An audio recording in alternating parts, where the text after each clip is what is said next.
Olá, pessoal, tudo bem? Eu sou o Marcos, essa é a Toca do Aventureiro e hoje a gente está aqui com um dos autores, né, da coletânea Aurória. Vocês podem ver que estão as resenhas de todos os contos lá na Toca do Aventureiro, né? O Jorge Alonso, e aí a gente vai falar um pouquinho da coletânea, um pouquinho desse mundo, um pouquinho de cada conto. Então, Jorge, seja muito bem-vindo à Toca do Aventureiro. Por favor, se apresenta para a galera. Boa noite, galera. Muito obrigado, estou muito agradecido por estar aqui, muito feliz por estar na Toca do Aventureiro. Acho o trabalho que vocês fazem maravilhoso, trabalho de divulgação de literatura aqui no Brasil, que é bem necessário. Gosto muito do seu trabalho e estou muito honrado de ser convidado hoje aqui. Muito bem, pessoal. Então, esta coletânea, ela foi escrita pelo Jorge e pelo Fermin Vega, certo? Ah, conta um pouquinho para o pessoal sobre a ideia da coletânea, a ideia de vocês, e como essa coletânea é importante para você, Jorge. A história de Aurora é bem interessante. Na verdade, este mundo de Aurora é uma criação de Fermín Vega. Eu conheço Fermín faz muito, muito tempo, desde a época da minha primeira faculdade. Aí, na época, ele já tinha a ideia.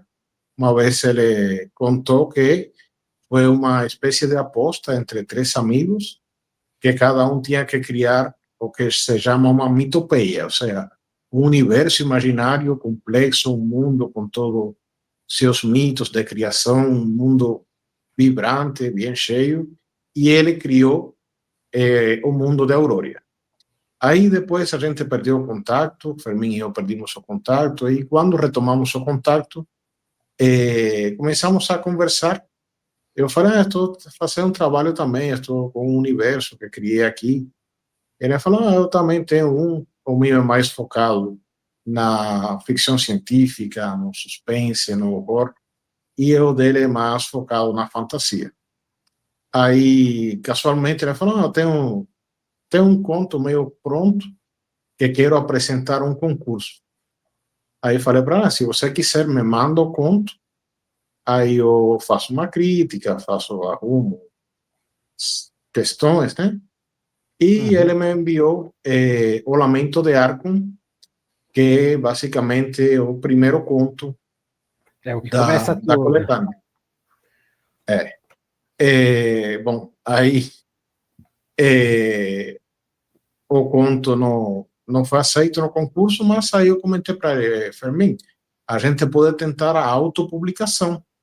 Temos Uhum. essa ferramenta. Hoje em dia, incluso o Sanderson, ele é bem um escritor que advoga muito pela autopublicação, né? O último Sim. livro dele, o Guia do Mago Frugal, se não me falha a memória, foi um livro autopublicado. E decidimos, bom, vamos começar. Tomamos as guias do projeto, né? Como é que vai ser.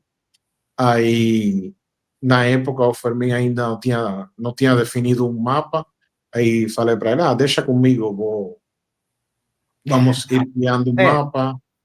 é assim, gente, é uma coisa que eu defendo muito, livro de fantasia sem mapa, cara, parece que tá faltando alguma coisa, né, Jorge? Exatamente. Aí criamos o mapa, sempre eu ia perguntando para ele, você gosta assim, quer esta parte, quer esta outra parte? E aí foi interessante porque ele é um leitor muito mais ávido e mais experiente de Uhum. fantasia. Ele me contou que tem uma dupla de autores, agora a memória não me vai ajudar, não vou lembrar, que eles têm um trabalho similar, é o mesmo mundo, só que nesse mundo tem dois continentes e as histórias acontecem em paralelo. E aí fizemos um acordo similar, ok? Uhum. Aí as histórias deles acontecem num continente, as minhas acontecem num outro continente, e durante a criação eu sempre fui alinhando com ele para manter a integridade da lore do, do mundo, né? Para evitar conflitos de lore e coisas assim. E é interessante também que Fermín e eu temos uma visão cada um de nós tem uma visão um pouco diferente sobre a fantasia. Eu Certo. sou mais apegado à alta fantasia, a fantasia mais ao estilo de Tolkien, Uhum. onde o mal é o mal, o bem é o bem, vai ter a escuridão, os protagonistas vão passar por momentos muito difíceis, mas no final a ideia é que, apesar de todas as provas, o bem vença, né? Para Sim. conseguir a vitória. Já Fermin tem uma ideia um pouco mais moderna, não? Uhum. Mais no Ele quer estilo. coisas mais cinzentas, né? Sim, ele gosta de coisas mais cinzentas, mais pro Dark Fantasy, entendeu? Mais estilo Entendi. é, The Witcher, sabe? Uma coisa mais Melancólica. focado na realidade. Uma das discussões que a gente tem é É. se o Aragorn é um bom herói ou não. Ele é um bom herói. Acabei com a discussão. O Aragorn é o melhor herói. Muito bem, muito bem. Então, pessoal, Uhum. a gente vai falar um pouquinho de cada conto, né? Ah, como eu disse, na minha visão geral, a Aurora é uma coletânea legal para você conhecer, para você ter. Ela é gostosa, é fácil de ler, são 6 contos, tem artes internas muito legais, né? Teve algumas coisas, talvez, na diagramação ou na escolha de palavras que eu não estava acostumado, mas não foi uma barreira para mim, né? É, e agora vamos começar, né, para falar. Nós começamos, né, com o Lamento de Arco, né, que quase uma gênese para gente, para os leitores, porque nós temos o grande herói no seu momento final, né, e ferido, procurando um lugar para relaxar não, para ele tá ferido mortalmente, né? E aí nós também estamos apresentados aos Vendel, que é uma mistura de que eu já falei na minha resenha, que eles são uma mistura tipo do Shokan do Mortal Kombat com uns trolls do Warcraft, eu achei eles muito interessantes. E é um momento em que é a virada da história, porque ali este herói, em seu momento de morte, ele dá o dom, um dom para a humanidade, que os humanos são os mais fracos. E isso muda o mundo. Então, eu gostei muito dessa parte. Vocês conseguem criar muito misticismo, né? Como os Vendel, o herói, que é uma criatura andrógena, você tem dragões, né? E tudo naquele clima daquela chuva, daquela lama, daquele desespero e aquela a bondade, a esperança ali. O que você pode falar para a gente do primeiro, Jorge, hein? Do Lamento. Sim, o primeiro conto é um conto, ele é bem interessante Uhum, porque é o herói, não? Estamos falando de Arco, o herói do mundo, o herói dessa era, não? sim. Que é enviado pelo Criador precisamente para acabar o mal. E Sim. aí ele tem esse combate com os Wendor. Vale destacar que os Wendor são uma criação também do Fermin. Ele foi que Hum, teve a ideia. Aí no livro, incluso, tem um material de apoio bem no início, que se fala das diferentes raças de uhum. Wendor. E nas próximas histórias de Aurora, também vamos a conhecer um pouco mais desta raça. Essa é uma raça bem interessante. No passado foi uma raça muito Sim, poderosa, muito, foi uma raça muito sim, muito poderosa, só que ela foi interessante. corrompida pelos dragões. E isso é um tema Sim. interessante desse conto, que é a liberação, né, por parte dos Hum, vilões, tem essa parte de liberação e o que vão fazer com a liberdade. sim. Eu tô Ok? ansioso porque eu gostaria de ver um Wendell no papel de herói, de aventureiro, né? Como seria. Mas isso é para o futuro, certo? Ah, Então, a próxima, gente, é a Ruptura. Ruptura, eu comecei com o pé atrás porque tem unicórnio. E eu não gosto de unicórnio por causa do Caverna do Dragão, porque o unicórnio só atrasa a sua vida. Mas eu me surpreendi porque ele tem um tom dramático de diferenças de gerações e de amor de pai e filho. Isso me pegou bastante. O que você pode falar sobre o Ruptura? A Ruptura é uma história bem interessante. Uma das propostas Sim. do livro, essa parte, neste caso, eu praticamente fiz o papel de editor do livro, né?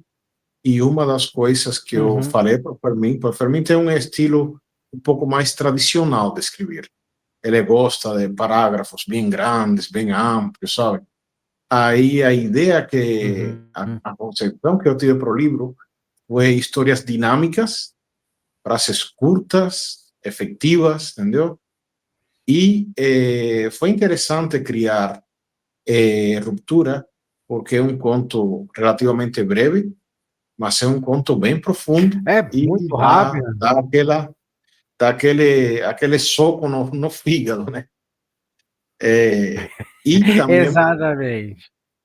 dá aquele soco no fígado, para mim é um dos contos mais emotivos da coletânea e que desperta mais o mistério, apesar de ser um conto breve, Uhum. ele apresenta grande parte do mistério que fica implícito na história toda. E Uhum. os unicórnios, porque depois, mais para frente, teremos mais unicórnios. Sim, sim. Uma característica de Aurora, esse primeiro livro de Aurora, é que todas as histórias têm um fio bem sutil que vai amarrando todos eles. O leitor tem que ficar bem Sim. atento. A gente decidiu utilizar uma coisa que é o que eu chamo de efeito evangelho. Evangelho, Ah, é tudo que é o interligado. anime, o anime japonês, tá? É assim, Evangelho, se Aham. você assistir sem prestar muita atenção, é Você divertido, perde. é divertido, tem lutas de monstros gigantes, só que à medida que você vai prestando mais atenção, você vai vendo que o buraco é mais embaixo, vai ficando mais profundo. Então, Exato. quanto Exatamente. mais atenção você der para os contos de Aurora, você vai é um desafio para os leitores descobrir o fio bem sutil que vai amarrando cada um dos contos. Então, por exemplo, algo que acontece no primeiro conto pode ter um impacto mais na frente. Uma personagem que aparece num conto lá na frente pode aparecer lá em outro conto, inclusive sem ser mencionado pelo nome. Esse é um desafio que fica Aham. para o leitor. É uma recompensa que o leitor mais atento vai conseguir descobrir. Sim, muito bem. Uhum. Agora, pessoal, caçadores habituais. Caçadores habituais, ela é o pacote de ação, tá? Desse livro. Ela é a história da capa, tá? Eu gostei bastante dessa história, porque eu gostei que o nosso protagonista que é apresentado, ele não tá nem um pouco afim. Ele é aquele tipo de cara que fala, cara, a gente já tentou isso antes e não deu certo, sabe? É encontrar uma ex-namorada e a gente sabe que a coisa não vai dar bem, melhor nem tomar uma cervejinha. Eu gostei dos membros do grupo, né? Ah, as sequências de ação são legais, o personagem misterioso. A conclusão foi bem sombria, mostrando um pouco de natureza humana, certo? Ah, eu gostei muito, especialmente quando um dos personagens usa a rede, o que não é muito comum a gente ver em histórias, mas para quem gosta de jogar RPG, cara, a rede é uma coisa muito eficiente, ela é muito eficiente, e eu gostei que quando você falou de elfos, né? O seu elfo é o elfo mais clássico, né? Ele é ligado à magia, ele tem aquela sensibilidade, né? O que você pode falar para a gente de caçadores habituais? Caçadores Habituais provavelmente seja o conto mais antigo Ah, da coletânea. certo. É um conto que ficou muito tempo em produção, foi muito bem refinado, entendeu? É o conto mais cinematográfico, provavelmente, Sim, com do, certeza, com do livro. certeza. Muitas cenas de ação, muitas reviravoltas incríveis, entendeu? Uhum. E tem um easter egg secreto aí, não. Nem tão Ah, é? secreto. Tem um easter egg.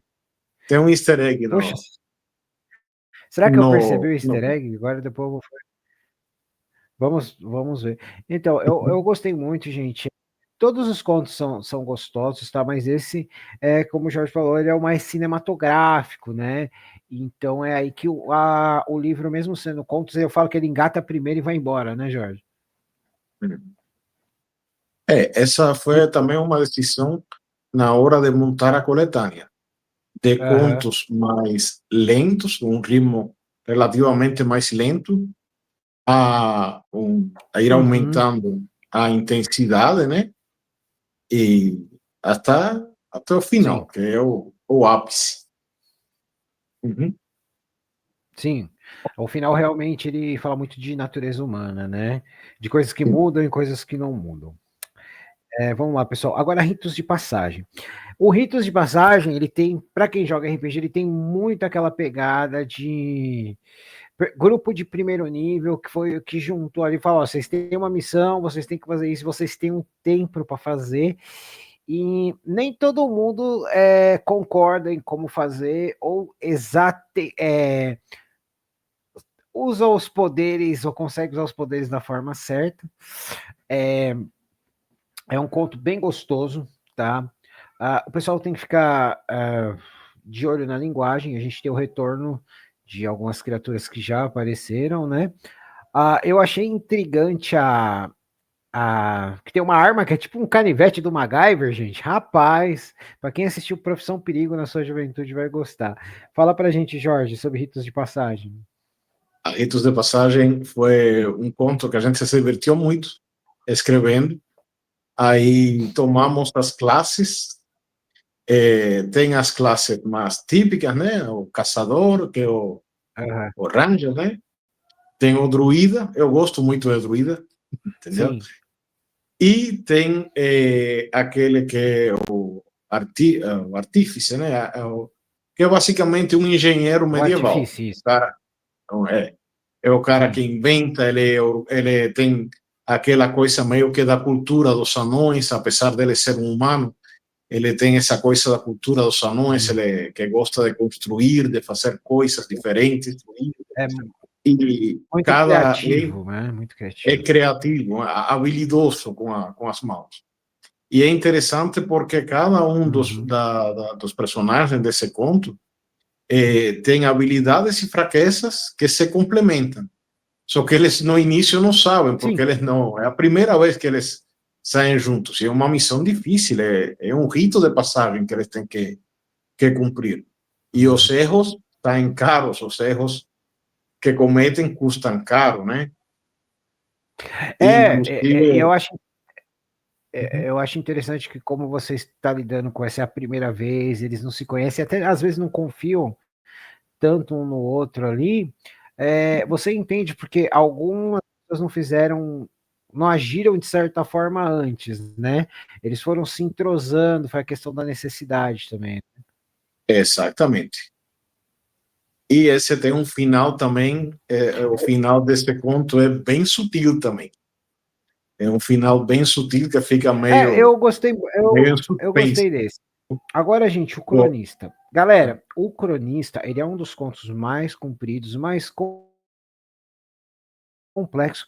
E, gente, ele é muito sombrio. E, tipo assim, muito sombrio. Agora eu entendo porque o Fermin gosta de Witcher, né? Uhum. Rapaz, conta pra gente. Sim, esse conto foi um desafio para a gente. Também foi motivo de discussão, porque eu considerava que estava, na versão original, estava sombrio demais. E a gente queria Tava alcançar mais um sombrio que público, isso? sim, e a coisa bem mais Meu pesada. Deus, E aí a gente meu meio Deus. que teve que encontrar um meio termo, aí negociamos e chegou nesse ponto. Eu considero também um dos contos mais complexos do ponto de vista narrativo, né? Tem bastantes Com reviravoltas. certeza. E também a Uhum. questão que você, na sua resenha, tratou muito bem, a questão de o que os pais são capazes de fazer pelos filhos. Até que ponto? Sim, até que ponto, exatamente. Gente, o Cronista funciona muito bem. Agora eu tô surpreso de ter uma versão mais sombria, tô até preocupado, né? Gostaria de, não sei se eu gostaria de ver, eu tô curioso, né? Quem sabe um dia. E agora, gente, a nossa última história que é História Junto ao Fogo. Essa também tem uma pegada bem RPG, só que de um grupinho um pouquinho, com um nível um pouquinho maior. A gente tem sempre o bardo causando problema, falando demais. A gente tem até um mistério, um background passado que eu mesmo, eu, eu acho que eu devo ter falado que este aqui merecia um livro só dele, né? Então, gente, Histórias Junto ao Fogo, ele fecha com chave de ouro a coletânea do Aurora. O que você pode falar para a gente sobre esse, Jorge? Esse é meu conto favorito da coletânea. Desde o ponto de vista da estrutura narrativa, é o conto mais complexo também, do ponto de estrutura narrativa. E uma coisa interessante é que a ideia original desse conto, né, a inspiração, surgiu da tela de seleção de personagens do Diablo 2. Não sei se você se lembra.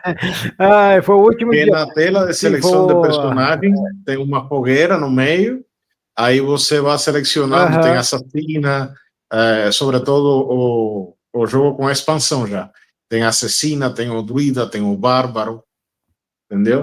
E essa foi tipo a faísca para desenvolver essa história. É uma história mais complexa, tem vai para frente, vai para trás, tem reviravoltas, uma reviravolta detrás de outra.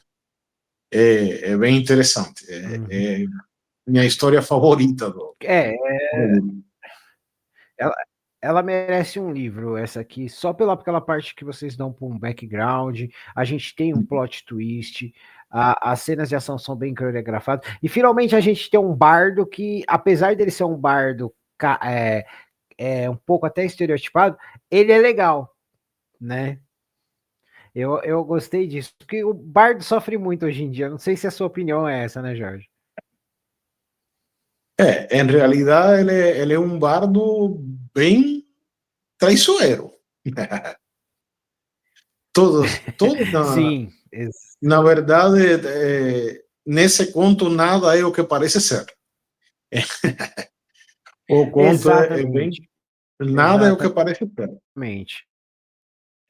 E sobre a parte do livro, eu fiz um acordo com Fermin, né? A ideia original do projeto, dessa parte do projeto, era a gente se comprometeu a fazer 3 coletâneas de contos, ok? E depois eu desenvolver uma, duas, quem sabe até 3 novelas, né? Como tal, utilizando o ambiente, né? O mundo. E Sim. as personagens que aparecem nesse conto, particularmente, é minha ideia para desenvolver histórias mais longas. Uma coisa interessante, um retorno que eu tive das Poxa, pessoas que leram que leram Aurora, né? não, É exatamente essa. Tipo, quando a coisa começa a ficar interessante é que os contos acabam. Mas é a proposta do conto, né? essa era a minha próxima pergunta, né? Saber qual que é o futuro de Aurora, e você já meio que já entregou alguma coisa. E, bom, pessoal, nós estamos gravando aqui, né, no final de outubro, né, de 2025, mas vocês estão vendo agora isso aqui no começo de 2026. Então, Jorge, você pode falar para a gente o que a gente pode esperar do universo de Aurora em 2026? Bom, a gente tem uns contos já em elaboração. Por enquanto, já te garantizo, tem um dos contos completos já. está descansando aí para as novas leituras. É um conto ambientado em uma época bem mais antiga. Aí a gente vai conhecer um pouco mais do Endor, dos deuses desse mundo, de por que o mapa tem essa forma, entendeu? Aí vamos ter Muito mais bom. histórias com o necromante que aparece em um dos contos. Vamos a ter mais Não histórias fala qual, não fala qual. com, com o unicórnio, entendeu? Ah, Van a sim. aparecer de novo, vão aparecer de novo personagens muito mais jovens que vão se encontrar com outros personagens. Vai ser interessante, vai ser interessante. O volume 2 das Ah, crônicas vai ser interessante.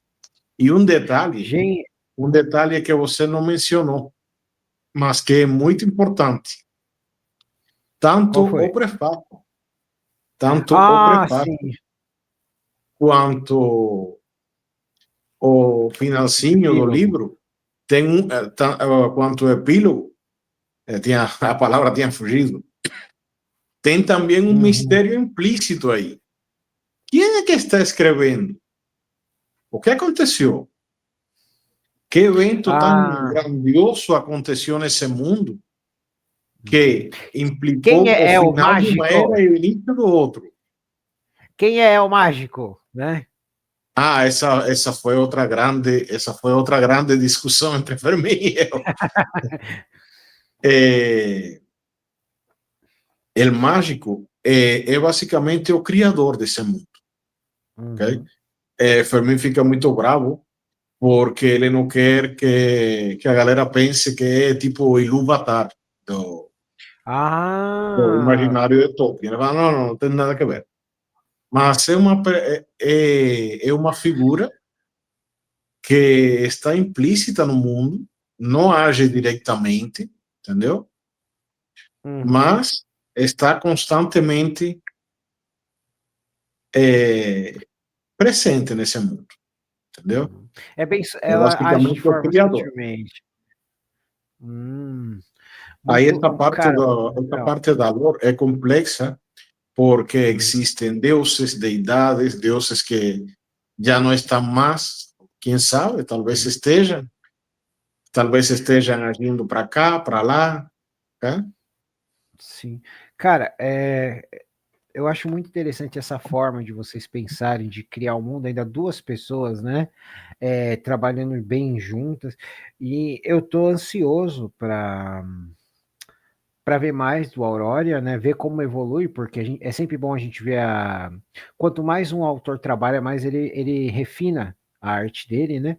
Mas você podia falar um pouquinho, por favor, também sobre essas artes, porque as artes que nós temos no livro, pessoal, elas são maravilhosas e ela tem uma pegada daquelas artes tradicionais, das primeiras revistas de fantasia, de primeiras ilustrações de livro, né? Que você pode falar para a gente sobre isso, Jorge?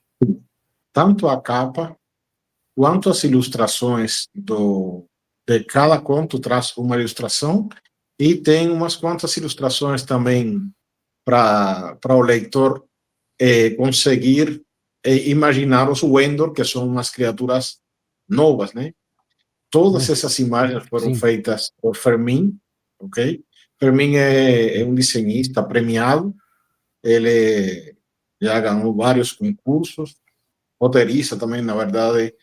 Fermin, neste livro, dos dois autores, é o mais experiente. Então, também teve minha mãozinha aí, oh, não, muda isto outro. Esse trabalho um pouco de editor, né? E os mapas, que é a parte mais Sim. feia do livro, foi a parte que eu fiz.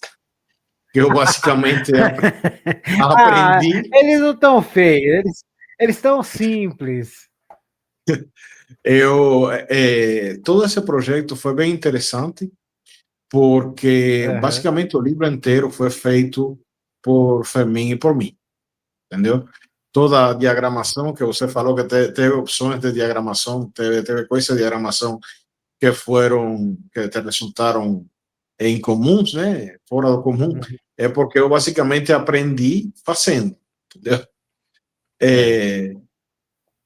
Então foi interessante. Aprendi a usar o GIMP para fazer os mapas. Para mim me foi dando algumas dicas. Não quero que seja assim, está muito feio, faça assim, faça sal. Coloca as letras, coloca aqui, entendeu? Entendi. Então, todo é basicamente um livro artesanal. É feito praticamente à mão por nós. E Cara, legal. um detalhe para a capa do livro, a arte maravilhosa de Fermín, ele se Sim. superou com essa arte maravilhosa. Tá. E, gente, falando na arte da capa, talvez no futuro tenha uma surpresa, mas isso é uma coisa que eu vou falar com o Jorge em particular. Mistério. Então, olha, Jorge, tô muito feliz. Conta pro pessoal, porque assim, vocês não são só autores do Aurora, vocês são autores do Jardim dos Ossos Negros, que eu também tinha aqui, mas como meu filho ama terror, ele roubou o livro. Está aqui. Sim, que essa capa é muito linda. Assim, a do Aurora é bonita, mas essa é muito mais bonita, cara. Ela é Tá. muito mais bonita. O Jardim dos Ossos Negros é o segundo trabalho do projeto. Neste caso, o Fermín só fez a capa, só participou como capista, porque ele, no momento em que a gente escreveu o Jardim dos Ossos Negros, ele estava numa fase de transição na vida dele, então ele não estava podendo dar muito apoio. No entanto, ele Certo. deu os conselhos invaluáveis dele e fez nosso apoio com a capa. O Jardim dos Ossos Negros é uma outra proposta. Também é uma coletânea de histórias, só que são focadas no histórias de suspense e de terror. Ok? Porque o objetivo do projeto é principalmente desenvolver a imaginação do leitor.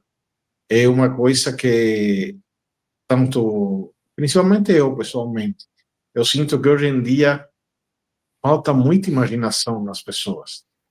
Então, está meio que atrofiada a imaginação das pessoas. Então, a Tem que gente quis. exercitar. Exatamente. Aí foi interessante. O Fermín, ele tocava uma oficina de desenho e me chamou um dia para dar uma ajuda, né? Aí conheci os rapazes da oficina de desenho.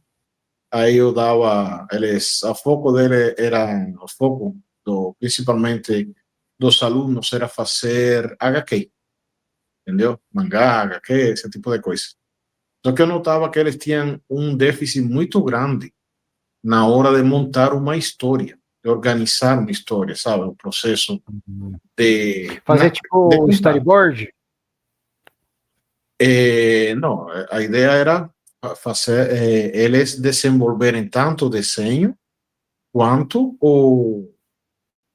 criar uma A HQ história. ou um mangá, exatamente. Aí eu fui dando alguns conselhos aí, sabe? E um dia o coautor do Jardim dos Ossos Negros, ele chegou e me falou: quero fazer a mesma coisa que você e Fermín fizeram. Aí eu conversei com ele, né? De que você gosta? Qual que você se sente mais confortável? Ele falou: eu gosto muito de Lovecraft. Então, a gente tomou essa decisão. Então, esta coletânea vai ser inspirada nos trabalhos de Lovecraft, só que dando o nosso enfoque. Enfoque diferente, a gente não vai focar tanto no que está batido, sabe? O Cthulhu. A gente vai encontrar outros Coisas caminhos. novas. Entendi. Ai, que legal. Então, aí espero que desfrutem também. É um livro, já a gente tem um pouco mais de experiência quando fez ele, entendeu? E dado curioso é que as artes é a mesma proposta. O Jardim dos Ossos Negros é um pouco mais extenso, agora são 8 histórias. Também também é a ideia de ser uma leitura leve, uma leitura dinâmica. A ideia é, por exemplo, pegar o livro e no metrô, no ônibus, enquanto está indo para o trabalho, ler. Eu sou leitor de coletivo. Eu tô no coletivo, eu tô sempre com um livrinho na mão, gente. Exatamente. E também tem aquele que eu chamo o efeito evangelho. Se você ler, vai uma leitura mais superficial, vai se divertir, mas quanto mais atenção você prestar nos contos, você vai ver aquele fio sutil que vai amarrando todo, como se fosse, na verdade, uma história só. Então, recomendado também. Muito bem. E as artes também foram feitas pelo coautor. Lamentavelmente, o coautor do Jardim dos Ossos Negros, o Ángel Torres, ele faleceu ano passado. Aí foi um baque para todos. Que pena. Eu imagino, né? Quando a gente perde a pessoa, é sempre duro, né? Bom, Jorge, eu te convido a gente a voltar para falar do Jardim dos Ossos, né? Depois que eu recuperar a minha edição e conseguir ler ela, né? Porque meu filho adora terror. Queria te agradecer por participar da Toca do Aventureiro, né? E agora nós chegamos naquele momento que é uma tradição, né, da Toca do Aventureiro, que a gente chama de Momento Karine, que é homenagem à nossa querida Karine Ribeiro, né? Que você deixa uma mensagem para o universo. É o seguinte, leiam fantasia, leiam ficção científica, leiam suspense, leiam terror, desenvolvam a imaginação, que com imaginação o mundo fica mais colorido. Muito bom, muito bom. E, Jorge, fala para o pessoal onde eles podem conseguir tanto a Aurora quanto o Jardim dos Ossos. Tá. Os dois livros estão na Amazon, okay? Podem procurar na Amazon. Vocês podem procurar também no Clube de Autores, que podem mandar imprimir. E eu também tenho aqui em casa, tenho um pequeno estoque, então podem entrar em contato comigo também pelo Instagram, que é o Instagram do projeto. Aí a gente pode ver para uma venda direta também. Ok? Faz o Pix, pessoal, faz o Pix. O Instagram do Jorge está na descrição do vídeo, tá legal? Bom, então é isso, Jorge. Muito obrigado por esse papo, por essa oportunidade, por deixar eu conhecer esse universo maravilhoso, né? E é isso, galera. Eu sou o Marcos, esse é o Jorge Alonso, esse foi um papo da Toca do Aventureiro. Até a próxima. Até a próxima. Tchau, tchau.